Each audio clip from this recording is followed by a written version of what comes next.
हाँ, तो अपन ने यहाँ तक कंप्लीट कर लिया था। हाइजेनबर्ग अपन स्टार्ट करने वाले थे, ठीक है। तो इससे पहले जितना भी जो भी पढ़ा है वो, उसमें कोई इश्यू, कुछ नहीं समझ में आया तो बता दो, ठीक है। तो एक क्वेश्चन करते हैं उसी से रिलेटेड, है ना। लिखो, क्वेश्चन लिखो। 100 ग्राम मास वाली एक गेंद की गति 100 ग्राम मास वाली यानी द्रव्यमान वाली एक गेंद की गति 200 सेंटीमीटर पर सेकेंड है। 200 सेंटीमीटर पर सेकेंड है, तो गेंद से संबंधित तरंग दैर्ध्य ज्ञात करें। गेंद से संबंधित तरंग दैर्ध्य ज्ञात करें। अब देखो, इसके अंदर है ना, आपको बहुत मतलब ध्यान से ये क्वेश्चन करना है, क्योंकि इसकी, हाँ राइट, सेंटीमीटर को मीटर में चेंज करोगे, ग्राम को किस में करोगे। चलो करो जल्दी जल्दी, आंसर निकाल के बताओ मुझे।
सब एक साथ निकालो तो बता देना।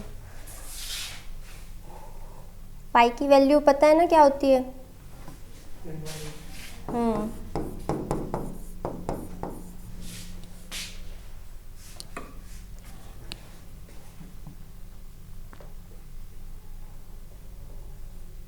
निकाल लिया, बोलो क्या आंसर आया।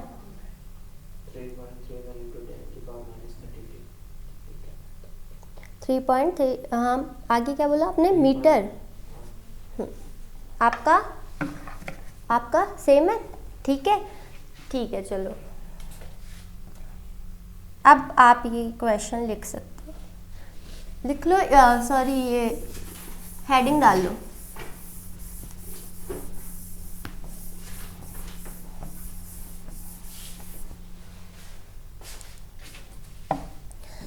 हाइजेनबर्ग अनसर्टेनिटी प्रिंसिपल, हाइजेनबर्ग की अनिश्चितता का सिद्धांत, हिंदी में भी लिख लेना,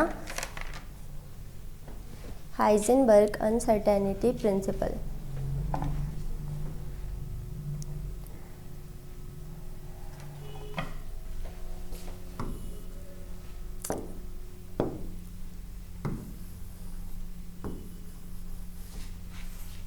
ये कोई कण है जिसका द्रव्यमान m है और वो v वेग से गति कर रहा है, ठीक है।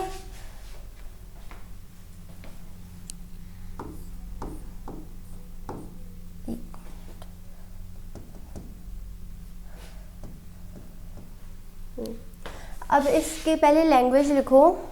यदि कोई सूक्ष्म कण गतिशील है तो उसकी स्थिति व संवेग के मान, उसकी स्थिति और संवेग के मान को एक साथ यथार्थता से ज्ञात नहीं किया जा सकता है।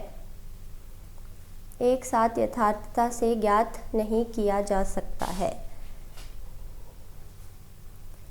ये हाइजेनबर्ग ने बताया था, ठीक है, कि अगर हम उसकी पोजीशन को देख रहे हैं तो हम उसके वेग को नहीं ज्ञात कर सकते हैं, और अगर हम उसका वेग निकाल रहे हैं तो हम उसकी पोजीशन डिफाइन नहीं कर सकते हैं। लिख लिया।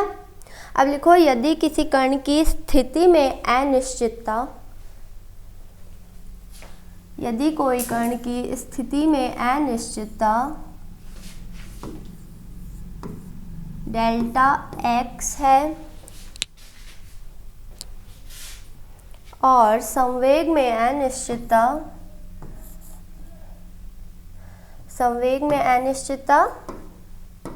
डेल्टा p है,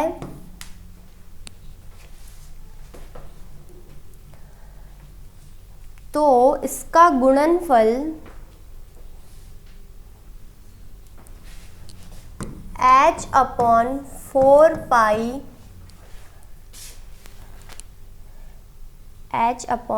पाई के इक्वल या उससे अधिक होता है। क्या होता है? इक्वल या उससे अधिक।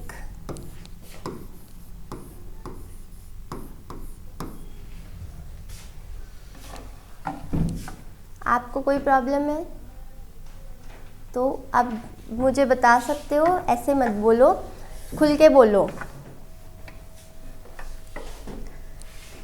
ये लिख लेना,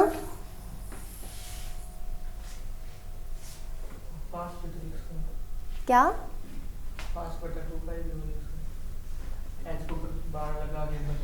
एच कट, हाँ हाँ हाँ, होता है, सही है। क्या होता है? H cut is equals to h/2 pi, right. तो इसको अपन ऐसे भी लिख सकते हैं, h cut is equals to h/2 pi, ये होता है। पहले ये लिखना और इस पे ना एक बार स्टार मार्क कर लेना, क्योंकि एक्चुअल जो दी थी वो इक्वेशन यही थी, ठीक है। और डेल्टा x को लिख लेना, मेंशन कर देना अनिश्चितता इनटू पोजीशन, मतलब स्थिति के अंदर अनिश्चितता, और डेल्टा p को लिख लेना संवेग के अंदर अनिश्चितता।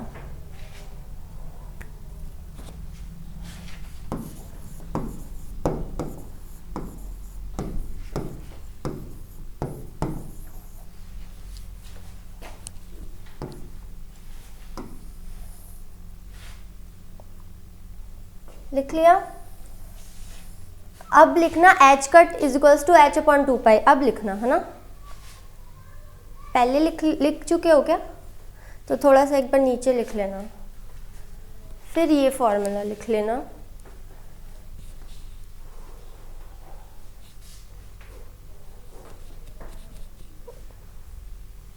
दिख रहा है? जो इन्होंने बताया एच कट की वैल्यू क्या होती है? h/2 पाई। तो अपन इसकी जगह रख देंगे तो अपने पास आ जाएगा h कट अपॉन 2। ओके, अब देखो,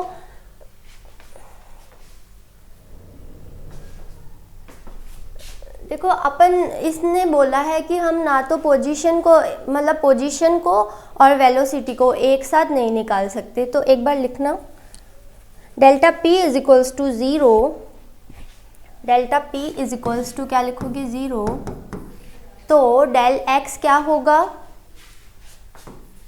एक बार p को 0 कर देना। देखो, del x into del p होता है ना, अगर मैं इसको यहाँ नीचे लेके जाऊँ तो मैं एक बार 0 यहाँ लिख दूंगी, तो डेल x क्या आ जाएगा? अगर कि हाँ, इनफाइनाइट, अनंत, तो ये अनंत हो जाएगा। As same as del x को अगर मैं 0 कर दूंगी तो डेल्टा p क्या हो जाएगा? क्या होगा? इन्फिनिटी। ठीक है, तो देखो, अगर हम डेल्टा p को निकाल रहे हैं तो अपन को डेल्टा x की वैल्यू नहीं पता चल रही, क्योंकि वो अनंत पे जा रही है। और डेल्टा x को अगर अपन 0 लिख रहे हैं तो डेल्टा p की वैल्यू अनंत पे जा रही है। ठीक है, तो ये एक, मतलब इसको इन्होंने ऐसे डिफाइन किया था कि हम दोनों को एक साथ कैलकुलेट नहीं कर सकते हैं। ओके,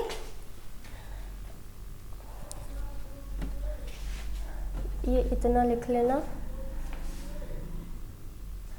1 मिनट रुको।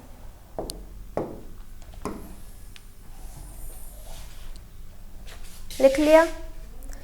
ठीक है, आगे लिखो।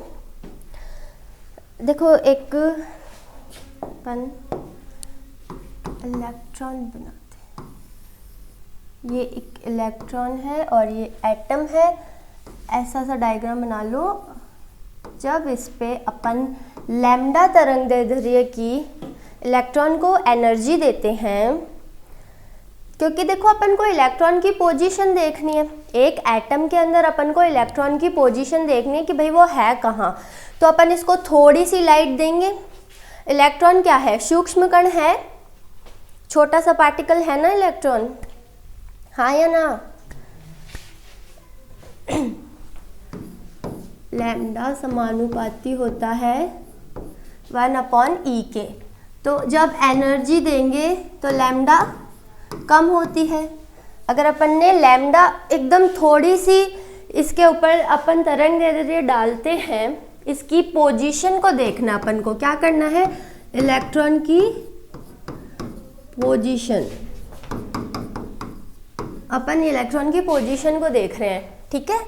तो अपन क्या करेंगे, इस पे एक स्मॉल वेवलेंथ की लैम्डा पुटअप करेंगे, तो क्या होगा? एनर्जी बढ़ेगी, ठीक है।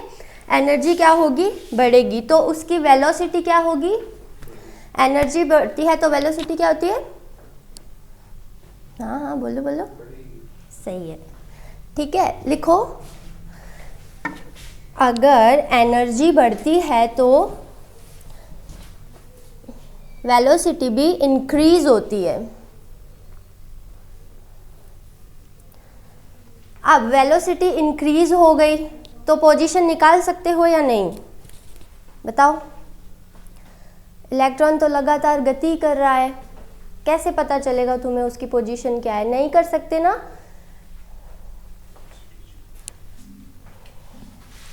लिखो। अच्छा, ये समझ में आया या नहीं, या मैसअप हो गया? समझ आ गया मैं क्या बोलना चाह रही हूँ?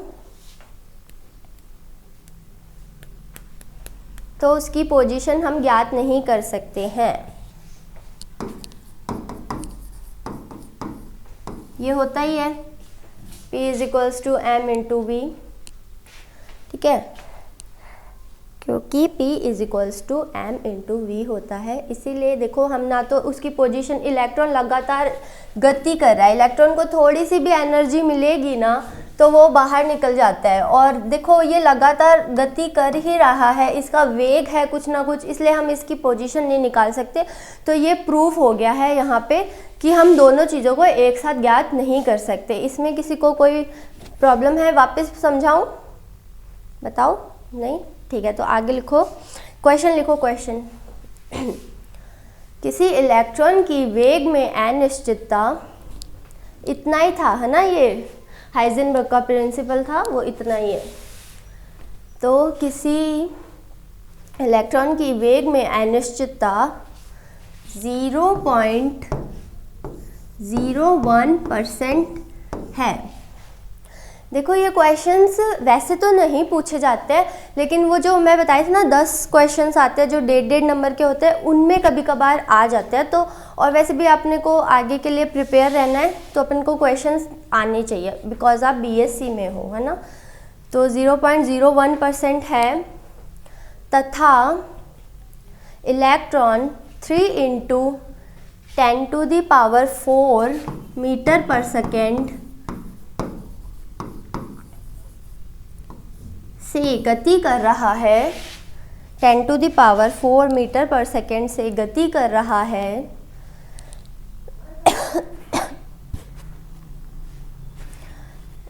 तो इसकी स्थिति में अनिश्चितता ज्ञात करें। तो इसकी स्थिति में अनिश्चितता ज्ञात करें। करो करो फटाफट, फॉर्मूला लगाओ।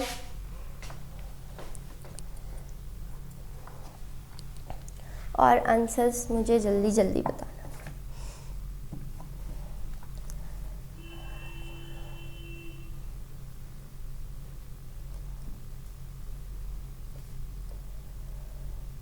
ये परसेंटेज को चेंज करना,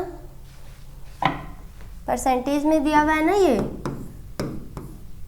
यहाँ से हटा 0 और परसेंटेज के लिए अपन 100 लिखेंगे। करो फटाफट।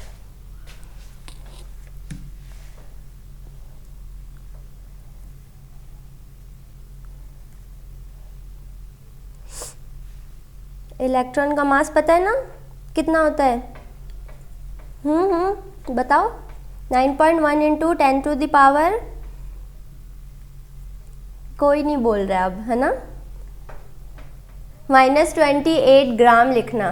ग्राम में ले रहे हैं ना अपन, सीजीएस में चल रहे हैं, तो -28 ग्राम मास उसका होगा। अच्छा, मास क्यों यूज़ हो रहा है ये पूछ। हाँ 31 किलोग्राम होता है ना।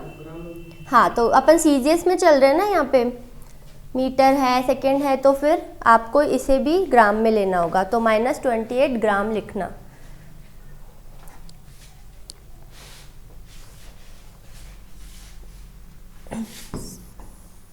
यहाँ P है।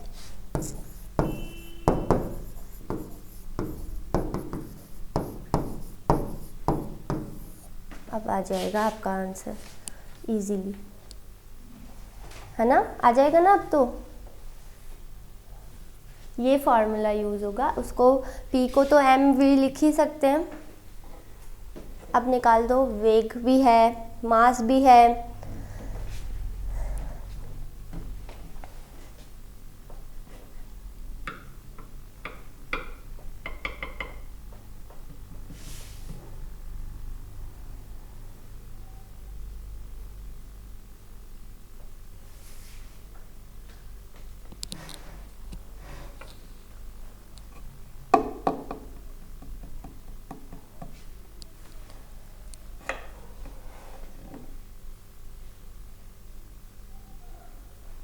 ठीक है। आंसर निकाल ही लोगे, है ना। कैलकुलेशन घर पे कर लेना, कल बता देना मुझे, या फिर अभी करो तो एक बार कर लो। मैं दूसरा पेज ऐड ऑन कर रही हूँ।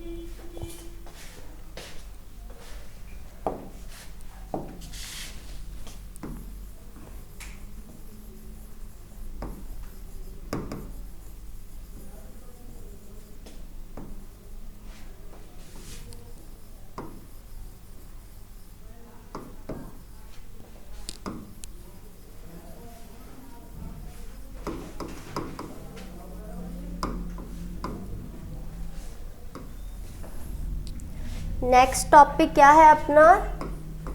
श्रोडिंगर वेव इक्वेशन, श्रोडिंगर की तरंग समीकरण। लिखो, हेडिंग डालो,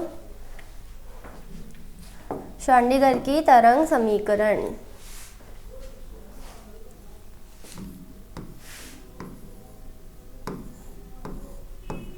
हिंदी में भी लिख लेना, है ना। पहले अपन डेफिनेशन लिखेंगे। लिखो, यदि कोई इलेक्ट्रॉन नाभिक के चारों ओर अप्रगामी तरंगों की भांति चक्कर लगाता है,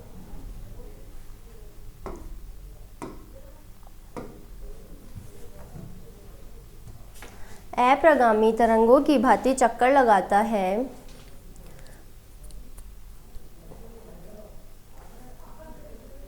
अच्छा अप्रगामी तरंगे क्या होती है? एनीवन? देखो, अप्रगामी तरंगे होती है कि जब कोई भी माध्यम में ये तरंगे चलती है ना, तो अपनी एनर्जी का लॉस नहीं करती है।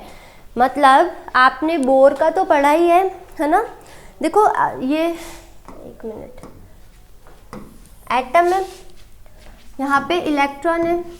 इलेक्ट्रॉन आपको पता था, इसके दोनों नेचर हैं, कणीय प्रकृति भी है और तरंगीय प्रकृति भी है। तो ये ऐसे ऐसे चक्कर लगाएगा ना, ठीक है, अप्रगामी तरंगों की भांति चक्कर लगा रहा है ये, ठीक है। अब है ना, मान लो अगर इसके पास एनर्जी नहीं होगी तो कोई ना कोई दिन तो ये नाभिक के अंदर गिर जाएगा, ठीक है। और अगर ये इलेक्ट्रॉन ही नाभिक के अंदर आ गया तो एटम तो खत्म, है ना। तो अप्रगामी तरंगे क्या होती है कि जब वो चलती है किसी भी माध्यम में तो उसकी एनर्जी का लॉस नहीं होता है। मतलब अब इसके पास फुल एनर्जी है, ये ना तो नाभिक के अंदर गिरेगा और ना कुछ और, तो ये सीधा अपने एक मोशन में गति करता ही रहेगा, ठीक है, ऐसे ऐसे। ओके, तो इसे क्या बोलते हैं, अप्रगामी तरंगे। ऊपर हेडिंग डाल के लिख लेना, अप्रगामी तरंगे। लिखो, किसी माध्यम में जब ये तरंगे चलती है तो एनर्जी लॉस नहीं होता, तो एनर्जी का लॉस नहीं होता है।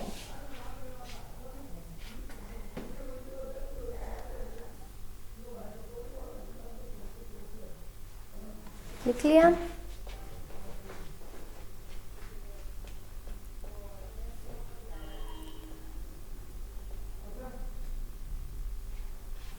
ऐसा डायग्राम बनाना चाहो तो बना लेना, आपको याद आ जाएगा।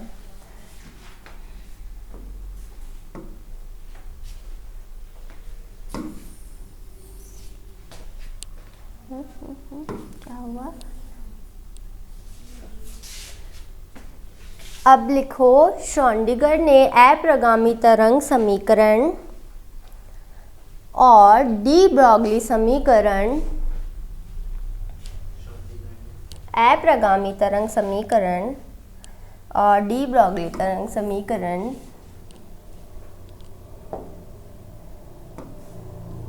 को मिलाकर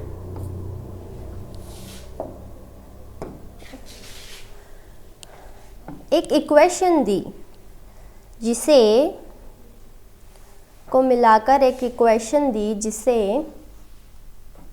श्रोडिंगर की तरंग समीकरण कहते हैं, जिसे श्रोडिंगर की तरंग समीकरण कहते हैं।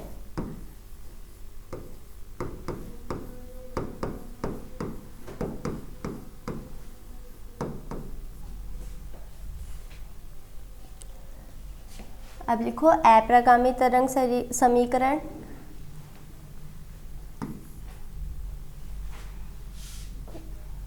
पहले मुझे एक बार ना लैंग्वेज बताना, क्या लिखी है, कोई भी, एनीवन बोल दो।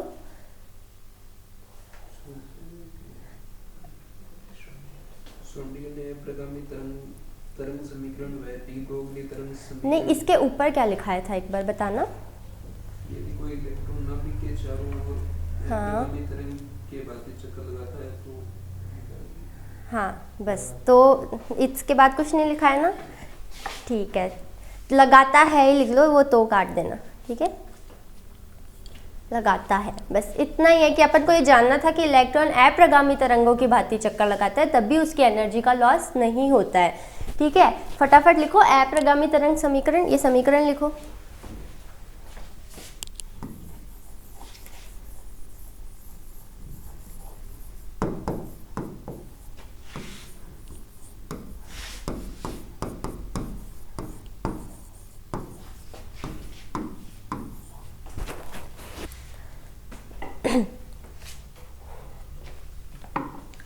तो अपनी जो लैंग्वेज है वो क्या है कि अप्रगामी तरंग समीकरण और डी ब्रॉगली की जो समीकरण थी उन दोनों को मिला के उसने इक्वेशन दी थी।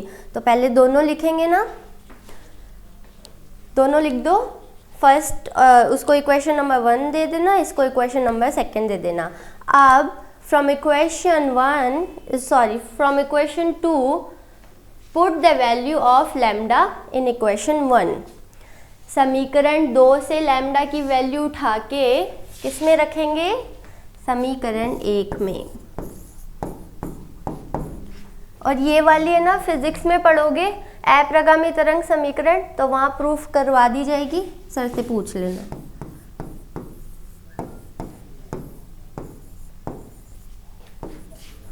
जल्दी जल्दी लिखो, खुद से लगाओ, इधर नहीं देखना।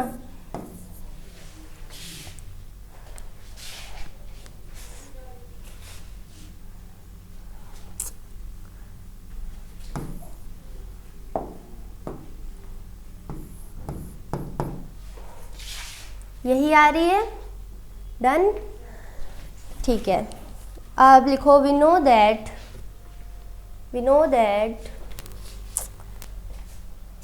एक मिनट रुकना, हाँ पहले आप तो लिख लो। We know that total energy is equals to, total energy को मैं रिप्रेजेंट कर रही हूँ कैपिटल ई से। क्या होती है टोटल एनर्जी? हाँ, स्थितिज प्लस गतिज, kinetic energy plus potential energy, तो स्थितिज प्लस गतिज ऊर्जा।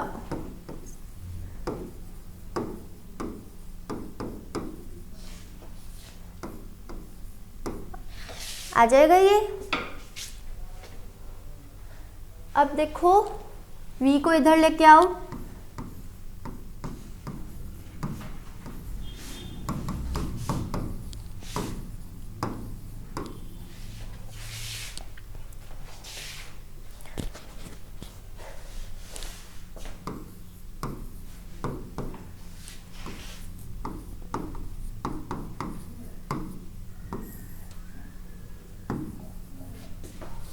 सही लिखा है मैंने।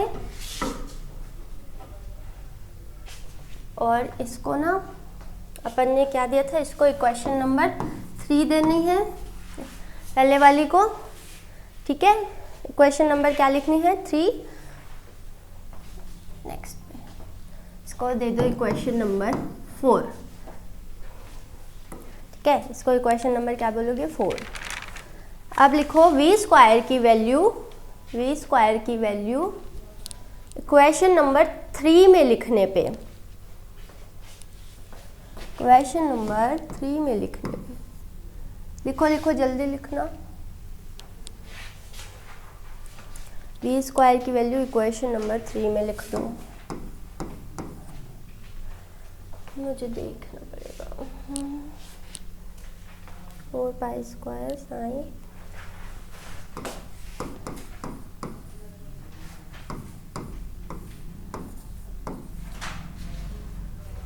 v स्क्वायर की जगह क्या लिखेंगे?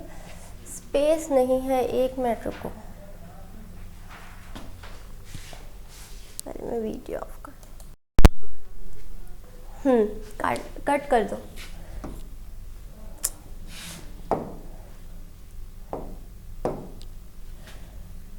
अब लिखो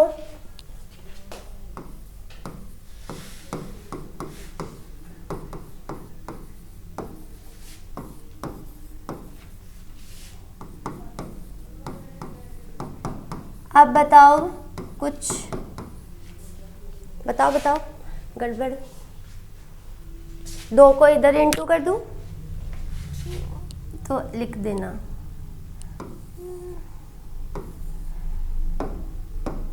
एट हो गया। 5, क्वेश्चन नंबर 5।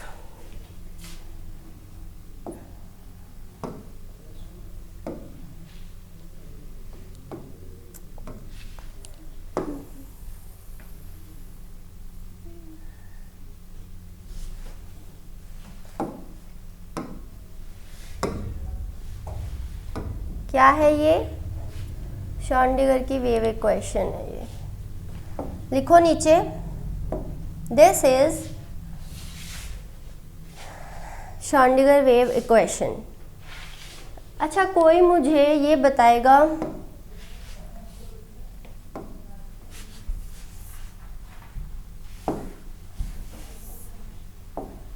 कि, एक मिनट, ये प्रॉपर लिख लिया है? कोई मुझे ये बताएगा ये क्या है? हाँ, नहीं पता। हाँ, ये है लैप्लांसियन ऑपरेटर, हिंदी में लिखना संकारक।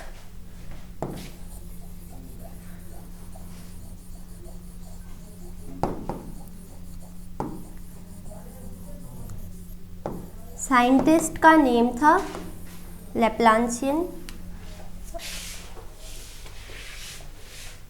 लैप्लांसियन ऑपरेटर।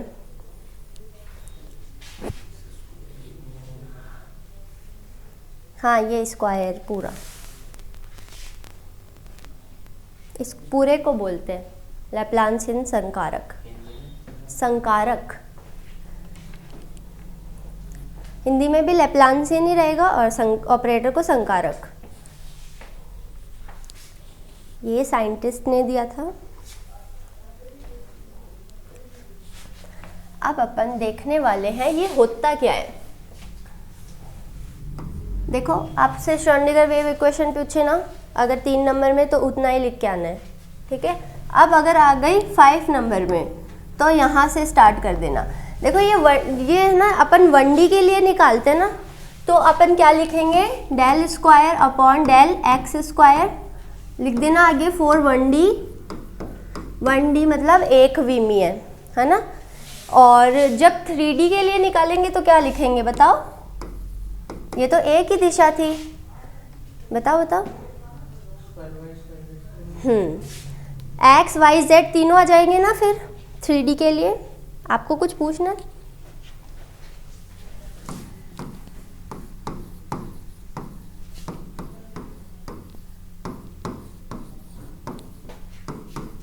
ये इसकी वैल्यू होती है,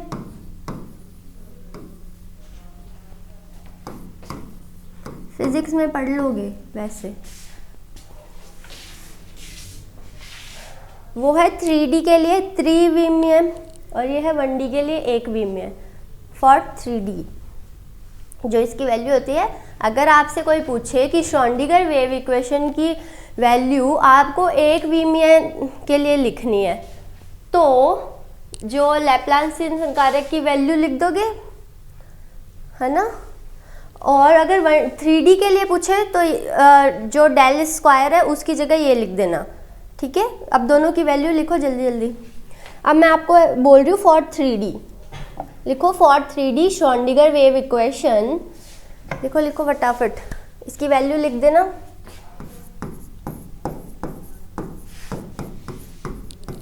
कैसे लिखोगे?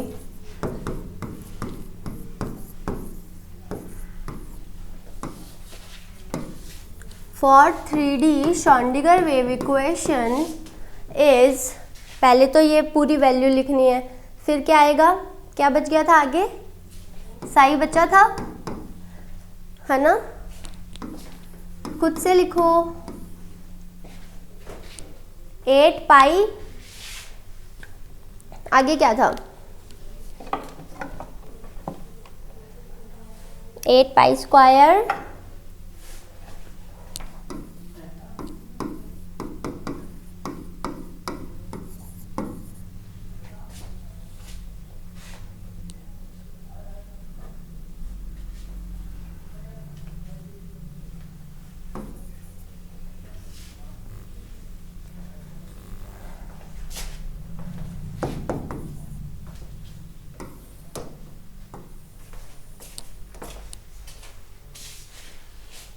सही है क्या?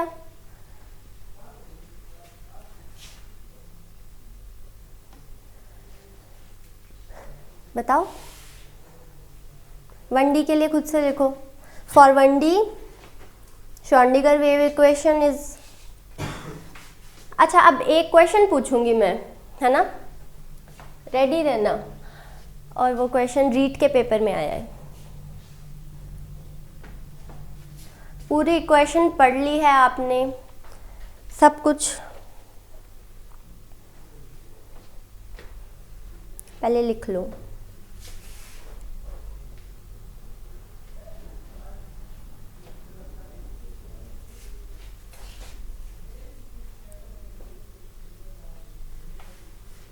अब समझ में आ गया 1D के लिए पूछे तो क्या लिखना है और 3D के लिए पूछे तो क्या लिखना है।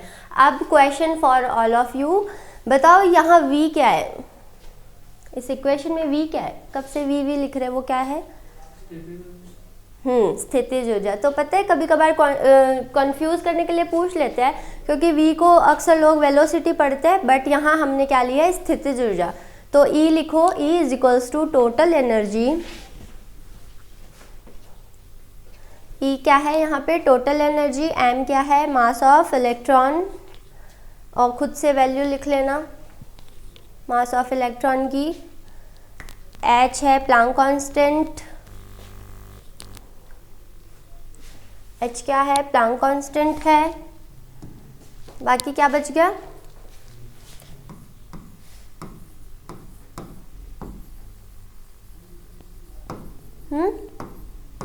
मास ऑफ इलेक्ट्रॉन क्या लिखा है,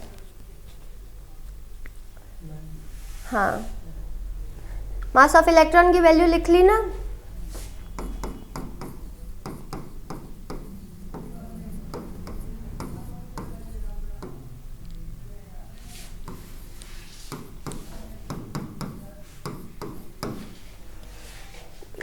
और इसको क्या लिखा है, साई को क्या बोलेंगे, तरंग फलन, तरंग फलन, साई क्या है, तरंग फलन। V स्थितिज ऊर्जा लिख ली। हाँ अब इक्वेशन 5 को देखो, क्या थी, क्या थी इक्वेशन 5, हाँ थी ना। अब उसको अगर अपन डेल स्क्वायर साइन है और प्लस में था ये वैल्यू, उधर ले जाऊंगी तो माइनस में आ जाएगा। लिखो फ्रॉम इक्वेशन 5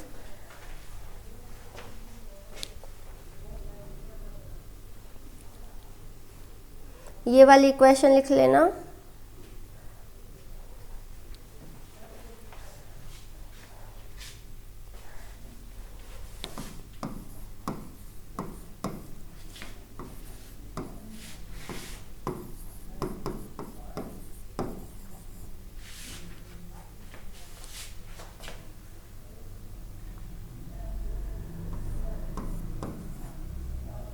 एक मिनट,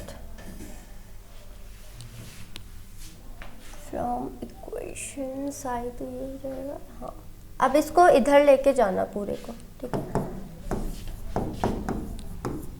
एक बार इसको मैं यहीं लिख देती हूँ, साई तो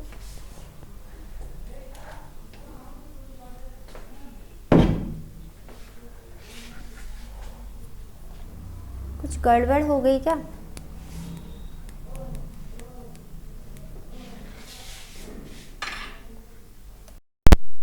देखो अब तो सही है ना। वैसे ये आपके काम की नहीं है,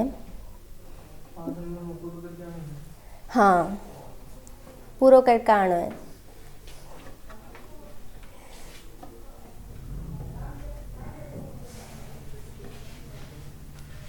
V को इधर लेके आओ,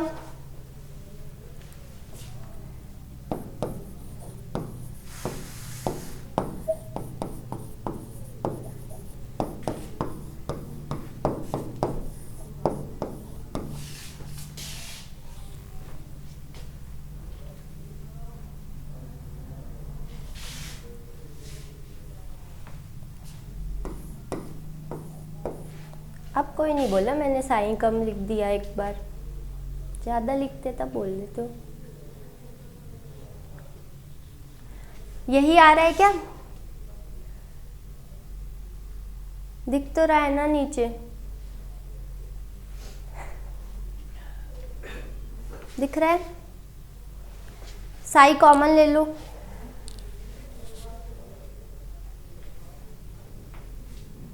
देखो वैसे 5 नंबर में अगर आपको पूछेंगे ना तो 3D तक ही पूछेंगे, बाकी आपको साई की सार्थकता पूछ सकते हैं, है ना। ये वाला जो है वो फायर स्टडी के लिए है, बट यहाँ कर लो तो बेटर है। आ गया कॉमन साई, साई कॉमन लिख लिया। अब ना जितना भी ये आया है ना, मैं यहीं चेंजेस कर रही हूँ, आप अपने अलग से कर लेना।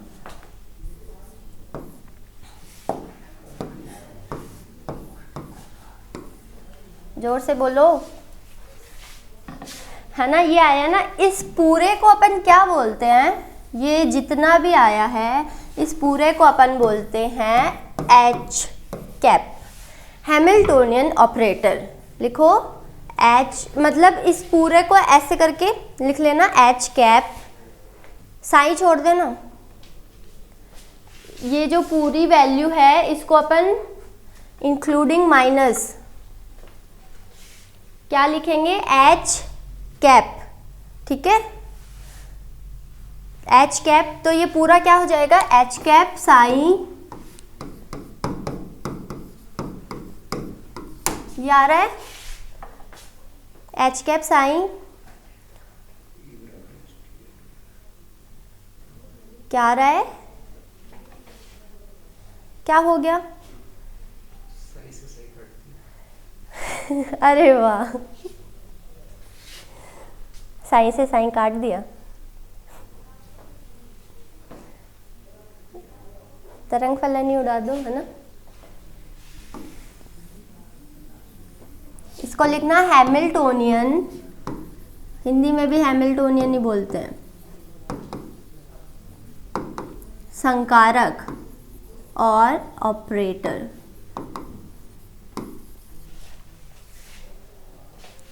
Hamiltonian operator. अगर क्वेश्चन आए proof H cap psi is equals to E psi, तो यहाँ तक करना है, नहीं तो उतना ही छोड़ देना 3D तक, ठीक है, वो इनफ है। हालांकि ये क्वेश्चन आपसे जो इतना होगा ये फाइनल में ही आएगा, फर्स्ट ईयर में तो नहीं आने वाला है, बट हु नोज आ जाए।